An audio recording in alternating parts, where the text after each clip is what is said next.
Ex cheated with her cousin and expected to save face? I think not. For context, it was her cousin-in-law. Let's start this story by saying this happened 12 years ago.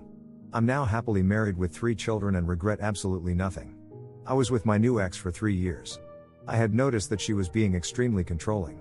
I was expected to give every little detail of my day and tell her my schedule in advance, and if I deviated from that, she would be very upset.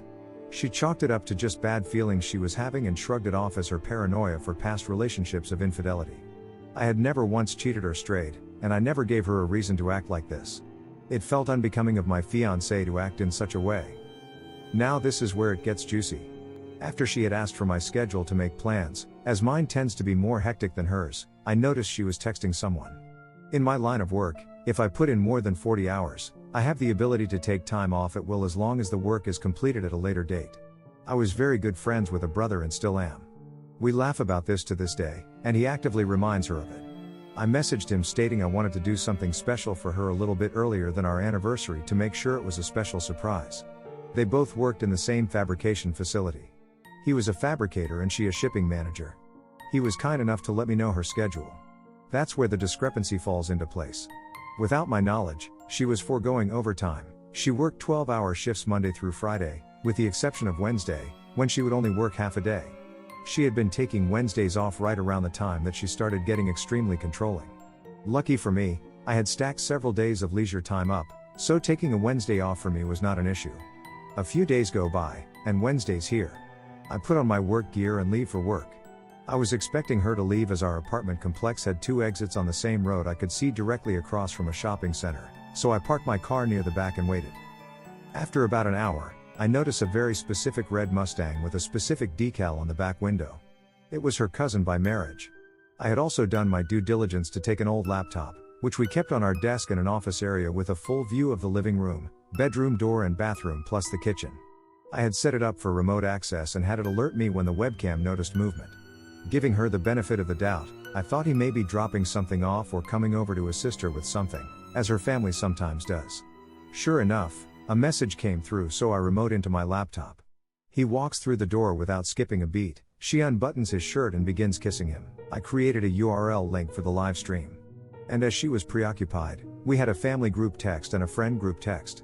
They were both part of it, but at the current time, they were currently indisposed and didn't look at their phones.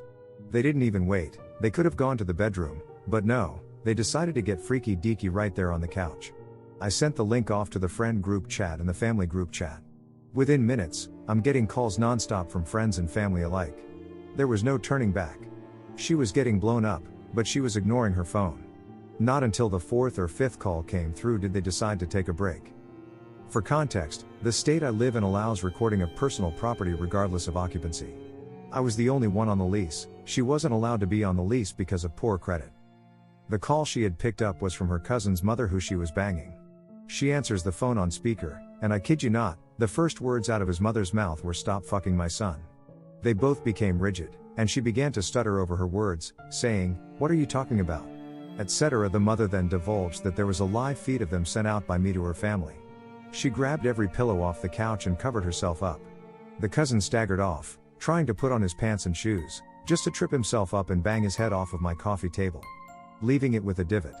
By this time, I had made my way to the front of the apartment complex. I was there to greet the adulterer as he came out of the front exit. He froze and began to cry, apologizing profusely. I'm not going to lie, what happened afterwards wasn't my best moment, and I nearly got into legal trouble if it weren't for the fact that he was trespassing on private property. Let's just say I had a cast for 6 weeks, and he wasn't in any family photos for months. I went up to the apartment, where she was now fully clothed and crying inconsolably. I asked her if it was snot or cum on her face. Then I told her not to answer because it didn't matter anyway. I gave her 1 hour to remove all her belongings, as again, everything in the apartment was mine except for clothes, some makeup, and a few kitchen utensils. Her mother would not let her move in, as she was just filled with embarrassment. Same for her brothers, and the cousin's mother kicked her son out. Rumor spread around our town very quickly, and for a lack of better words, she was untouchable.